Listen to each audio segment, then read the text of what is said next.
মিরাজের সবচাইতে বড় শিক্ষা হচ্ছে নামাজের শিক্ষা। কিসের শিক্ষা?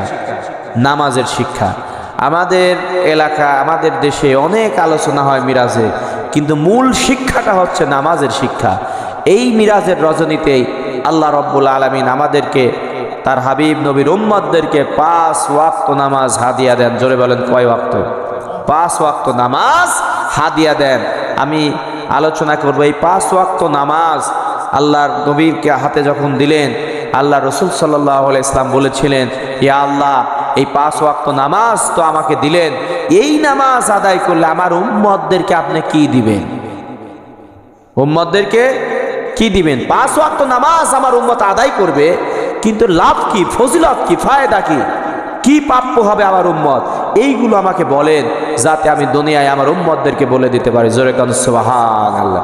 শোনেন মুসলমান ভাইরা আমার আপনার নবীজি মিরাজ সংগঠন হওয়ার পরে, মিরাজ সংগঠিত হওয়ার পরে, মিরাজ থেকে দুনিয়ার জমিনে যখন চলে আসলেন, আসার সাথে সাথে আবু জেহেল জানতে পারল আল্লাহর রসুল ওই মোহাম্মদ, আব্দুল্লাহর বেটা মোহাম্মদ আল্লাহর সঙ্গে সাক্ষাৎ করছে, আসছে আজিমে গিয়ে। এবার আবু জেহেল ডাক দেয়া বলেন, এতদিন জানতাম মোহাম্মদ জাদুকর, এখন তো দেখতেছি মোহাম্মদ পাগল হয়ে গেছে। জোরে কর নাউজুবিল্লাহ। আবু জেহেল বনে বেড়াচ্ছে, আব্দুল্লাহর বেটা মোহাম্মদ এই এক রাতের মধ্যে আল্লাহর বাড়িতে কিভাবে গিয়েছিল, আবার ওই রাত্রের মধ্যে কিভাবে ফিরলো আমার বুঝে আসে না। সম্ভবত মোহাম্মদ পাগল হয়ে গেছে। জোরে কর নাউজুবিল্লাহ। এই কথা যখন হযরত আবু বকর রাদিয়াল্লাহু তাআলা নূর আপনার শুনতে পেলেন, আবু বকর রাদিয়াল্লাহু তাআলা আবু জেহেলকে বললেন, এই কথা কি তুমি নবীর মুখে নিজ কানে শুনেছ? আবু জেহেল বলল, হ্যাঁ শুনেছি। এক রাতের মধ্যে আরশে আজিমে গিয়েছে, আবার 5 ওয়াক্ত নামাজ দিয়েছে, ওই 5 ওয়াক্ত নামাজ নিয়ে ওই রাতেই ফেরত এসেছে, আমি শুনেছি। হযরত আবু বকর সিদ্দিক আকবর রাদিয়াল্লাহু তাআলা বললেন, তুমি কি আল্লাহ রাসূলের নিজ মুখে শুনেছো?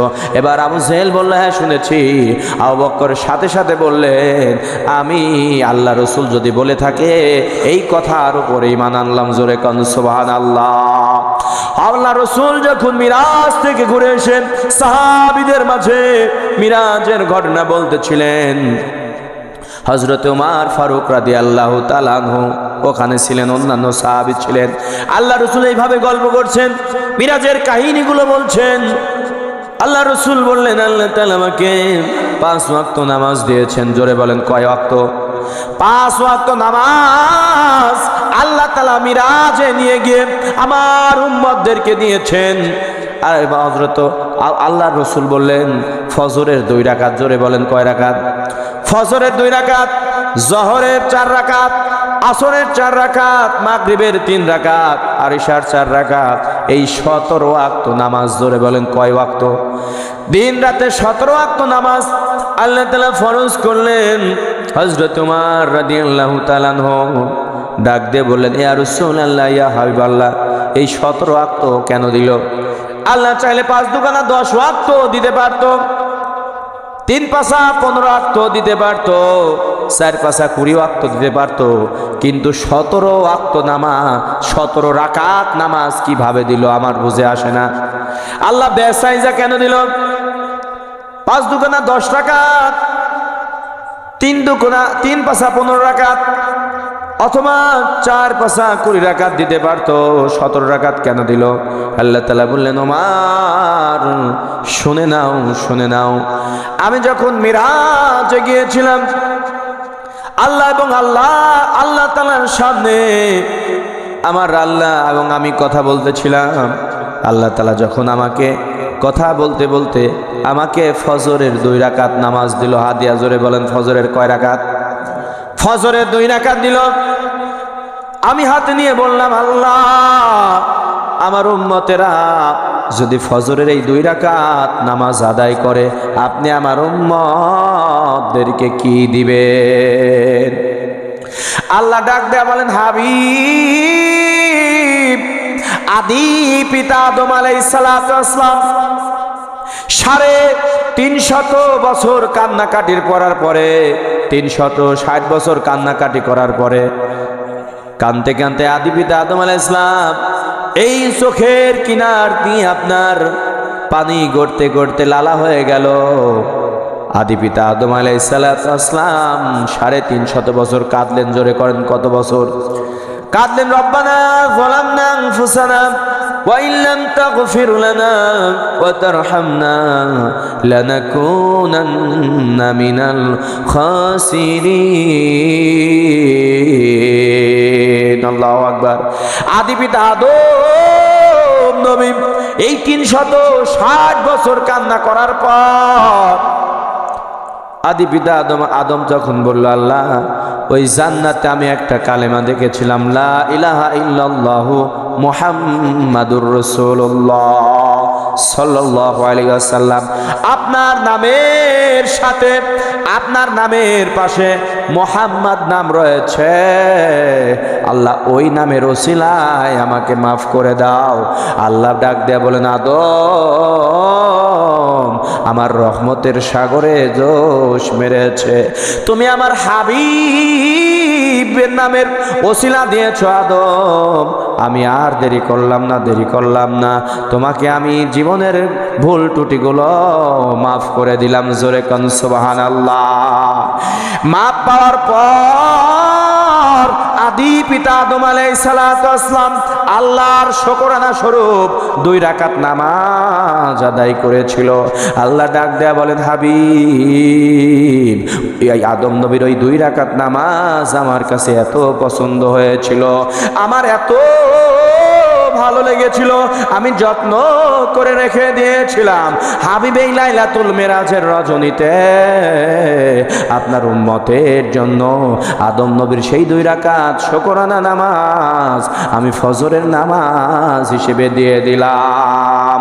আপনার উম্মত যদি সুবহে সাদিকের পরে সূর্য উদিত হওয়ার আগে যদি ফজরের ওয়াক্তে 2 রাকাত ফরজ নামাজ আদায় করে, আমি আপনার উম্মতদেরকে আমি আদি পিতা আদমের সমপরিমাণ সওয়াব দেব। জোরে কোন সুবহানাল্লাহ। তাহলে ফজরের 2 রাকাত নামাজ আদায় করলে আদি পিতা আদম আলাইহিস সালামের নামাজের সমপরিমাণ সওয়াব আল্লাহ তাআলা আমল নামায় দিবেন। জোরে কোন সুবহানাল্লাহ। আমার আল্লাহ তাআলা যখন আমার আপনার নবীর হাতে জোহরের 4 রাকাত বলেন, জোহরের কয় রাকাত? জোহরের 4 রাকাত নামাজ হাতে দিলেন, আল্লাহর নবীজি আমার আপনার নবীজি ডাক দেয়া বলেন, আল্লাহ এই ফজরের 2 রাকাত ফরজ নামাজ যদি আমার উম্মতেরা আদায় করে, আদি পিতা আদম আলাইহিস সালাতু ওয়াস সালামের সমপরিমাণ সওয়াব তুমি দান করবেন।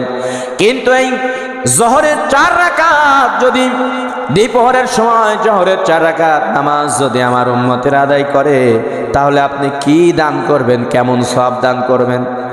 আল্লাহ তাআলা ডাক দেয়া বলেন, হাবিব জাতির পিতা ইব্রাহিম আলাইহিস সালাম, জাতির পিতার নাম কি? জোরে বলেন। ইব্রাহিম আলাইহিস সালাম। আল্লাহ বললেন, মিল্লাতা আবিকুম ইব্রাহিম ওয়া সাম্মাকুমুল মুসলিমিন। জাতির পিতা ইব্রাহিম আলাইহিস সালাতু ওয়াস সালাম তিনি আমাদের নাম মুসলমানে নামকরণ করেছেন।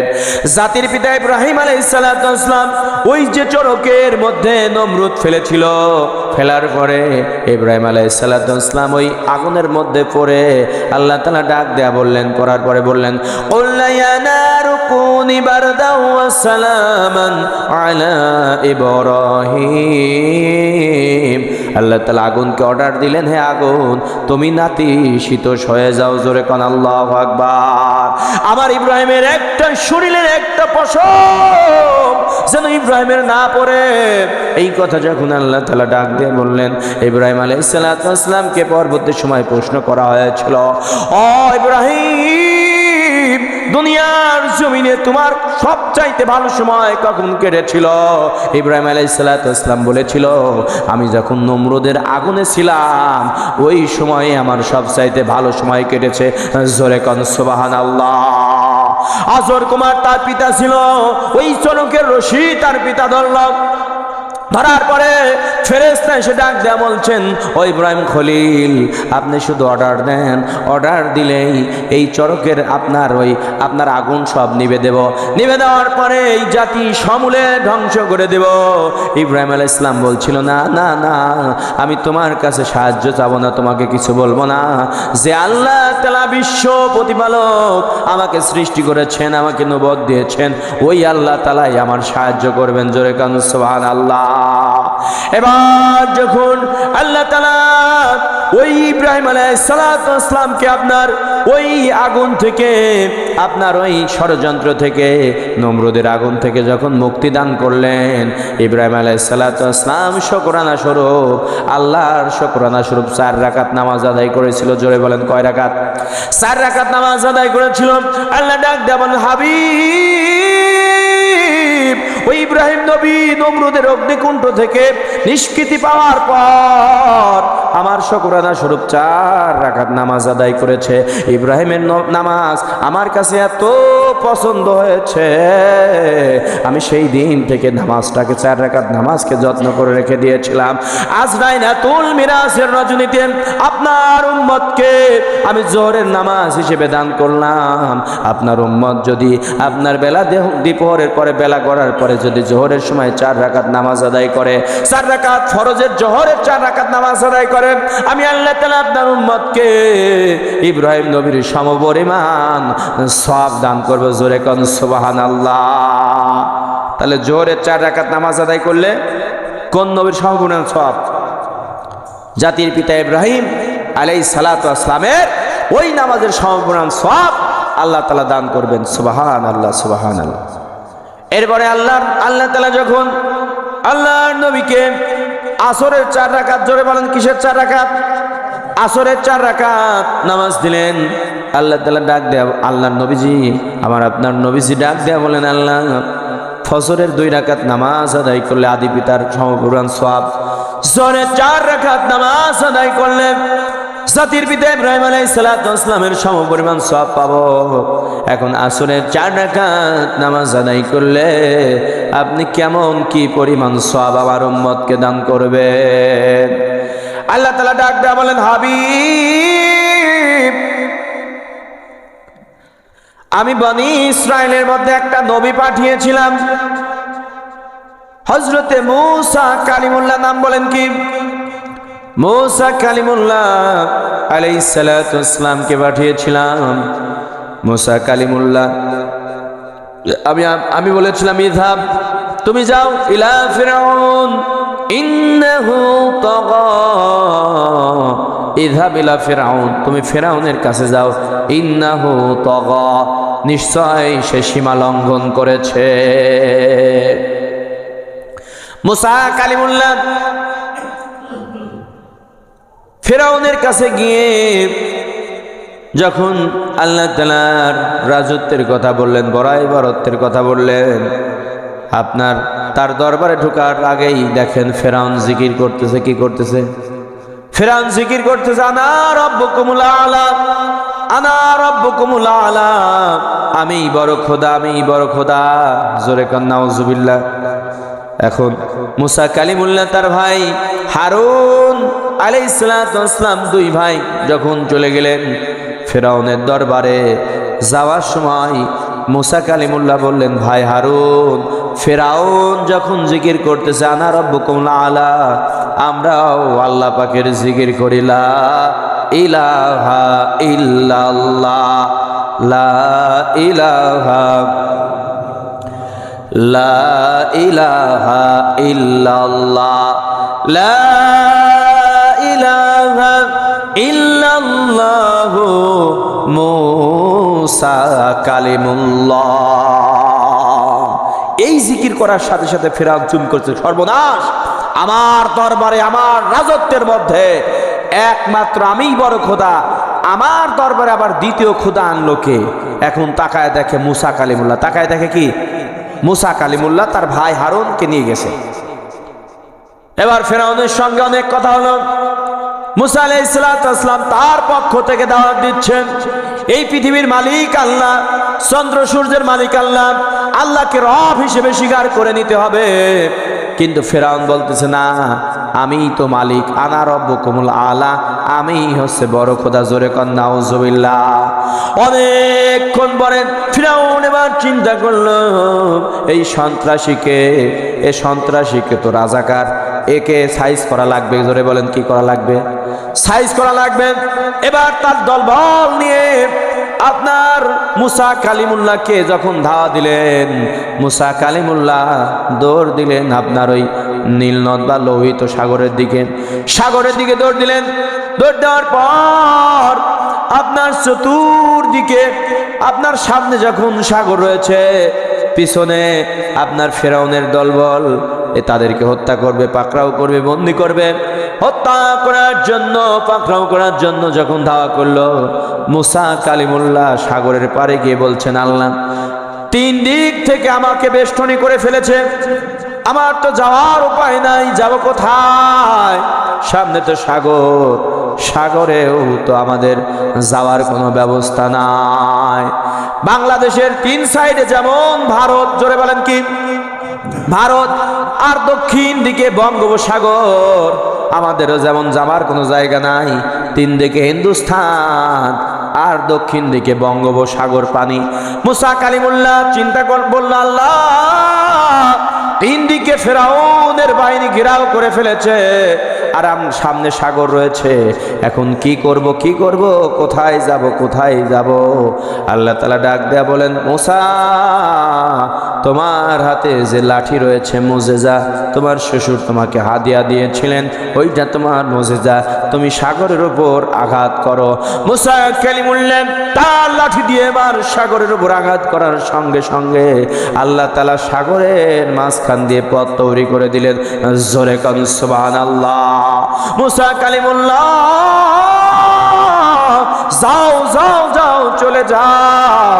মুসা কালিমুল্লাহ তার দলবল সহকারে, তার লোকজন সহকারে, তার গ্রুপের লোকজন সহকারে যখন আপনার ওই সাগরটা পার হয়ে চলে যায়, ফেরাউন তৎক্ষণে সাগরের পারে উপস্থিত হয়ে বলল যে কত সুন্দর রাস্তা তো আমাদের জন্য আগেই তৈরি করা রাখছে, কোনো ব্রিজ নাই, কত সুন্দর পানির মধ্য দিয়ে রাস্তা, 2 সাইডের পানিকে আল্লাহ তাআলা তার হুকুমে ঠেকায় রাখছে, কোন ফায়াকুন। এবার ফেরাউন পারে যাওয়ার ওই সাগরের পারে যাওয়ার পরে চিন্তা করছে, মুসা যেরকম পার হয়ে গেল আমরাও পার হব। এবার মুসা আপনার ওই ফেরাউন তার ঘোড়াগুলোকে নামিয়ে দিলেন ওই সমুদ্রের মধ্যে। নামিয়ে দেওয়ার পরে মুসা কালিমুল্লাহ যখন আপনার কিনারা পেয়ে গেলেন, ফেরাউনের লোকজন নিয়ে আপনার মিডিল পয়েন্টে চলে গেলেন। জোরে বলেন কোন পয়েন্টে? মিডিল পয়েন্টে চলে গেলেন।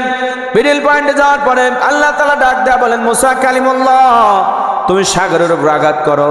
মুসা কালিমুল্লাহ যখন সাগরের উপর আঘাত করলেন লাঠি দিয়া, সাথে সাথে আল্লাহ তাআলা আবার পানিকে একজাস্ট মিলাম করে দিলে। এবার পানি মিলে গেল।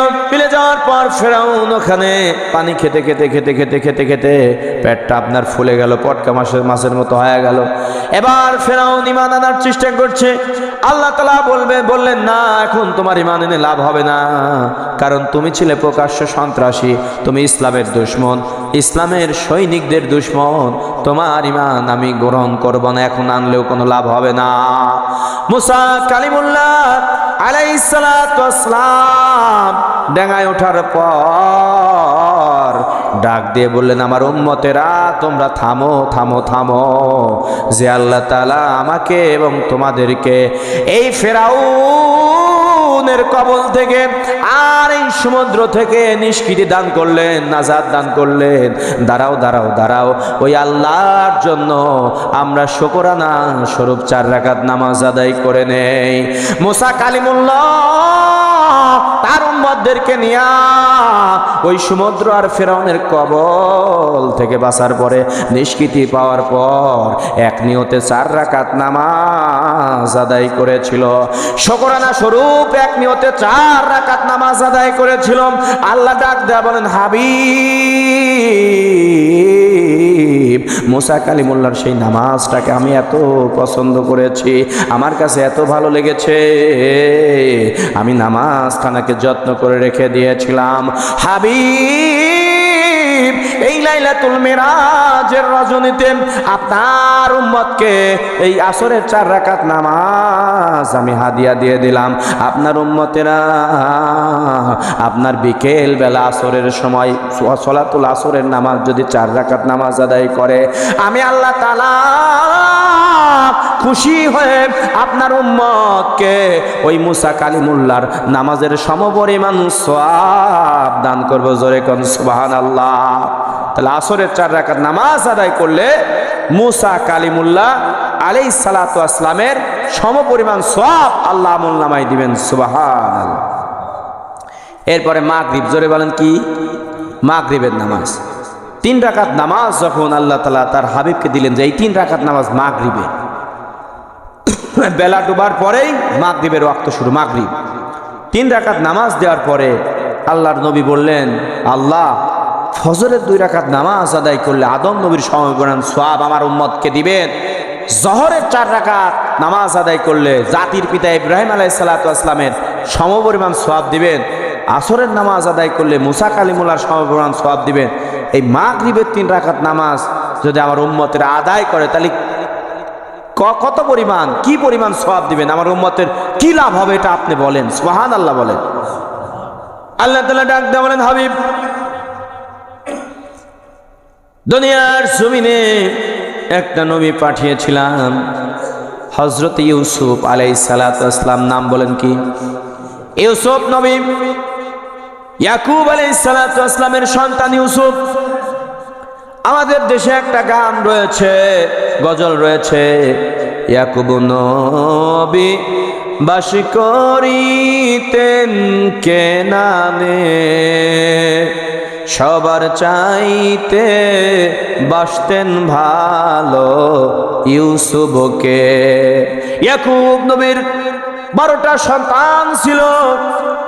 এক মায়ের পেটে 2 সন্তান, ইউসুফ আলাইহিস সালাতু ওয়াস সালাম এবং বানিয়ামিন। আর এক মায়ের সন্তান ছিল 10টা। জোরে বলেন কয়টা? 10টা সন্তান। ইয়াকুব আলাইহিস সালাতু ওয়াস সালামের এক স্ত্রীর গর্ভ থেকে 10টা সন্তান, আর এক স্ত্রীর গর্ভ থেকে 2টা সন্তান হয়। সেটা হচ্ছে ইউসুফ আলাইহিস সালাতু ওয়াস সালাম আর বানিয়ামিন। ইউসুফ নবী যখন, তার ভাইরা অনেক লম্বা কাহিনী, আমি নামাজের ফজিলত বোঝানোর জন্য সংক্ষেপ করে ফেলে দিলাম, অতি সংক্ষেপ কাট করে দিলাম। ঘটনাটা সবাই জানেন। ওই ইউসুফ নবীকে যখন কুয়ার মধ্যে ফেলে দিল, বণিকেরা নিয়ে যখন আপনার ওই বিক্রি করে দিল বাজারে, বেচে দেওয়ার পরে আপনার ইউসুফ নবী আজিজে মিশরের ওখানে চলে গেলেন। যার পরে যখন অনেক ঘটনা ঘটার পর ইউসুফ নবীকে যখন মন্ত্রিত্ব দান করলেন, ইউসুফ নবী হলেন খাদ্যমন্ত্রী। খাদ্যমন্ত্রী হওয়ার পরে যখন তার ভাইরা, যে 10টা ভাইরা ষড়যন্ত্র করে কুয়ার মধ্যে ফেলে দিয়েছিল, ফেলে দেওয়ার পরে আপনার ইয়াকুব নবীর সন্তানের শোকে, সন্তান হারানোর বেদনায় কাঁদতে কাঁদতে 2টা চোখ অন্ধ হয়ে গিয়েছে, আলো নেই চোখে, 2টা চোখ অন্ধ হয়ে গিয়েছে। এবার তার ওই 10 ভাই যখন আপনার ঝুলা নিয়ে যখন তার ওই ত্রাণ আনতে গেল, রাজ দরবারে ত্রাণ আনতে গেল, আমাদের দেশেও যেরকম ত্রাণ দেয়, অনেক ত্রাণ কিন্তু গরিব মানুষের বোকানাকার জন্য আসে, নেতারা সব মেরে খায়। কথা বলেন ঠিক কিনা? সব মেরে খায়। কিন্তু ওই ইউসুফ নবী লিস্ট করে এরকম ত্রাণ দিচ্ছেন। এমন অবস্থায় তার ভাইদেরকে যখন ইউসুফ নবী বুঝতে পারলেন যে আমার এই ভাইগুলো আমাকে ষড়যন্ত্র করলে, আমার এই সৎ ভাইগুলো ষড়যন্ত্র করে কুয়ার মধ্যে নিক্ষেপ করেছিল। এরপরে অনেক লম্বা কাহিনী চলে গিয়েছে। এবার যখন বুঝতে পারার পর তাদেরকে বললেন, তোমাদেরকে অন্য কোনো ভাই আছে? কয় আছে, বানিয়ামিন ছোট্ট, ওকে আনি নাই। কয়ের পর থেকে যখন আমার এখানে ত্রাণ নিতে আসবে, ওই ছোট্ট ভাইকে নিয়ে আসবা, নইলে আমি ত্রাণ দেব না। বানিয়ামিনকে নিয়ে চলে গিয়েছে ত্রাণ আনার জন্য। অনেক লম্বা কাহিনী। এবার যখন ইউসুফ নবী তার পরিচয় দিলেন, তার ভাইরা ভীত সন্ত্রস্ত হয়ে গেল। সর্বনাশ, এখন তো নেই মন্ত্রী, মন্ত্রী রাজপ্রধান উনি যে অর্ডার দিয়ে দেয় আমাকে, তো আমাদেরকে এখানে তুলে ধোনা করে দেবে, নিঃশেষ করে দেবে, হত্যা করবে। ইউসুফ নবী বললেন, ভাই চিন্তা করো না, আমি তোমাদের কাছে প্রতিশোধ দেব না। আমি তোমাদেরকে ক্ষমা করে দিয়েছি, আমি তোমাদেরকে মাফ করে দিয়েছি। তোমাদের জন্য আমি 10 ভাইয়ের জন্য 10টা ঘর নির্মাণ করে দিয়েছি। 10 ভাইয়ের জন্য 10টা ঘর নির্মাণ করেছি। তুমি চিন্তা করো না, তোমরা ভয় পেও না, আমি তোমার কাছ থেকে প্রতিশোধ নেব না। সুবহানাল্লাহ বলে। নবীর চরিত্র, নবীদের ধৈর্য চরিত্র আল্লাহ তাআলা এত দিয়েছিলেন, তাকে ছোট্টবেলায় কুয়ার মধ্যে নিক্ষেপ করলো, তারপরে কত জুলুম অত্যাচারের করার পরেও তার ভাইদেরকে ক্ষমা করে দিলেন, নিঃশর্তে ক্ষমা করে দিলেন যে আমি তোমাদের মাফ করে দিয়েছি, বরং তোমাদের জন্য ঘর নির্মাণ করে রেখেছি, তোমরা সেখানে বসবাস করো এবং আনন্দে জীবন যাপন করো। সুবহানাল্লাহ। ইউসুফ নবী এই কথা বলার পরে তার ভাইরা বলল, ভাই তোমার শোকে আমাদের পিতা কান্না করতে করতে 2টা চোখের আলো হারিয়ে ফেলেছে, 2টা চোখ অন্ধ হয়ে গিয়েছে। ইউসুফ নবী ডাক দিয়ে বললেন, ভাই আমার এই জামাটা নিয়ে চলে যাও, আমার আব্বার চোখের সামনে ধরো, আমার আব্বার চোখের কাছে যাও, চোখের সামনে ধরো, মুখের সামনে ধরো। এবার ইউসুফ আলাইহিস সালাতু ওয়াস সালামের দাওয়াত ওই জামাটা তার 17 ভাইগুলো নিয়ে চলে গেলেন। যাওয়ার পরে ইয়াকুব আলাইহিস সালাতু ওয়াস সালামের হাতে যখন দিলেন, হাতে নেওয়ার পরে তিনি বুঝতে পারলেন তিনি নবী ছিলেন, ইউসুফও নবী। তিনি চিন্তা করলেন, এটা আমার ইউসুফের সুঘ্রাণ আমি পাচ্ছি। এবার ভাইরা বলল, বাবা আপনার ছেলে ইউসুফ, আমাদের ভাই ইউসুফ এখনো জীবিত রয়েছে, অমুক জাগার বাদশা ইউসুফ।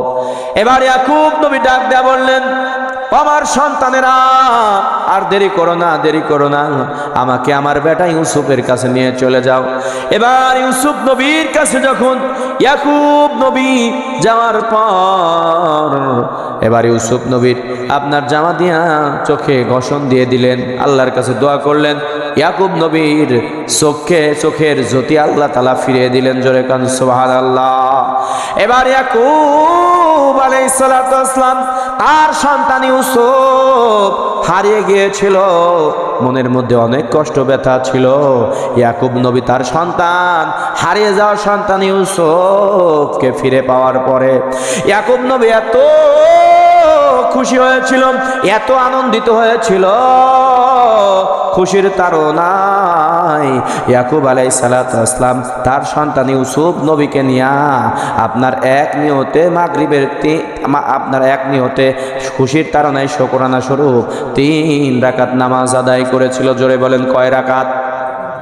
আল্লাহ ডাক দেয়া বলেন, হাবিব সেই ইয়াকুব তার সন্তান ইউসুফকে নিয়ে খুশির তাড়নায় এক নিয়তে শুকরানা স্বরূপ 3 রাকাত নামাজ আদায় করেছিল। আই বাপ বেটার এই 3 রাকাত নামাজ আমি আল্লাহ তাআলার এত পছন্দ হয়েছিল, আমি যত্ন করে রেখে দিয়েছিলাম। আজ এই লাইলাতুল মিরাজে আপনার উম্মতকে মাগরিবের নামাজ হিসেবে আমি হাদিয়া দিলাম।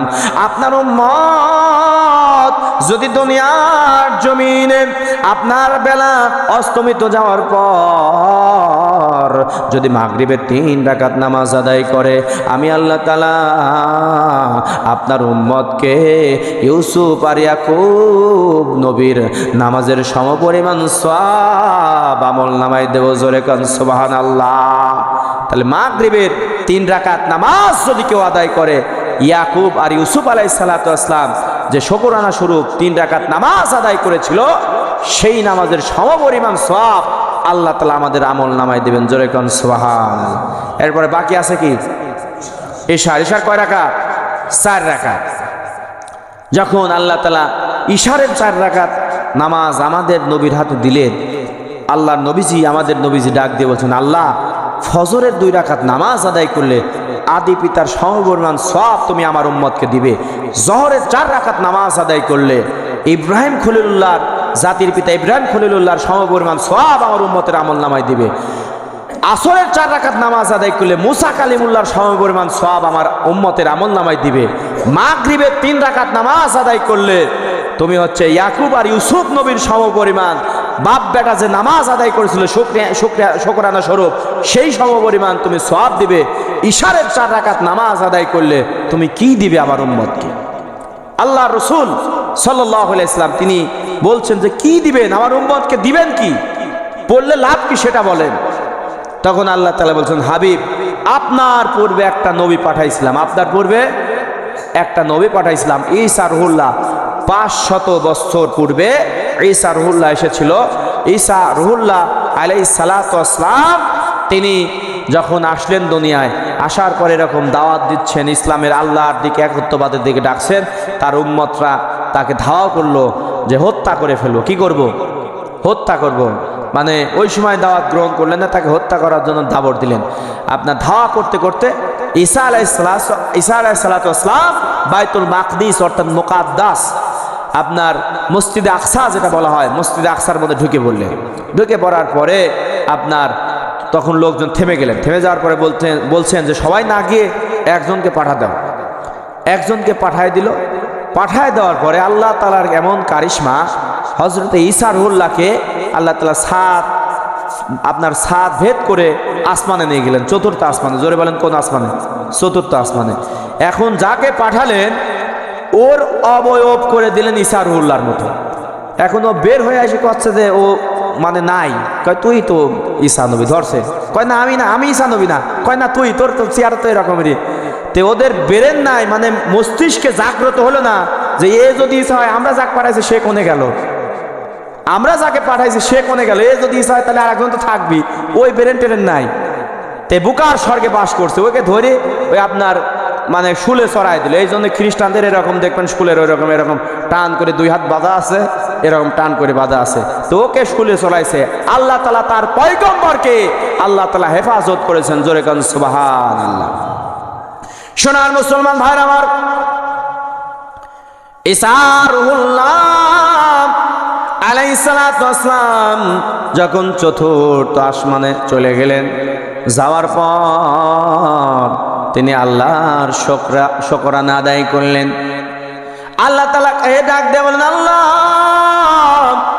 দুনিয়ার জমিনে বহু পয়গম্বর, বহু নবী রাসূল বিশ্ব নবীর উম্মত হওয়ার জন্য দরখাস্ত করেছিল, দোয়া করেছিল, কিন্তু কারোর দোয়া কবুল হয় নাই। আমার দোয়াটা কবুল হয়েছে। আমি দুনিয়ার জমিনে আখিরি জামানার পয়গম্বর মুহাম্মদ সাল্লাল্লাহু আলাইহি সাল্লাতু ওয়াস সালামের উম্মত হিসেবে আমি দোয়া করেছিলাম যে আল্লাহ মুহাম্মদ সাল্লাল্লাহু আলাইহি সাল্লামের উম্মত আমাকে বানাও। আমার দোয়া আপনি কবুল করেছেন। কারণ ঈসা নবী আপনার নবী হিসেবে আসবে না, দুনিয়ায় উম্মতে মুহাম্মাদি হিসেবে আসবে। জোরে কান সুবহানাল্লাহ। ঈসা পয়গম্বর আপনার ওই 4র্থ আসমানে আল্লাহ তাআলা শুকরিয়া আদায় করছেন, আল্লাহ আমাকে নবীর আখিরি জামানার নবীর উম্মত হিসেবে আমাকে পাঠাবেন, আমাকে কবুল করেছেন। এই শুকরিয়া স্বরূপ ঈসা আলাইহিস সালাতু ওয়াস সালাম এক নিয়তে 4 রাকাত নামাজ আদায় করেছিল যে আমি আল্লাহ, আমি ঈসা আখিরি জামানার পয়গম্বর এর উম্মত হতে পারলাম। এই খুশির তাড়নায়, এই সন্তুষ্টির জন্য, এই সন্তুষ্টির জন্য আল্লাহ শুকরানা স্বরূপ 4 রাকাত নামাজ আদায় করলাম।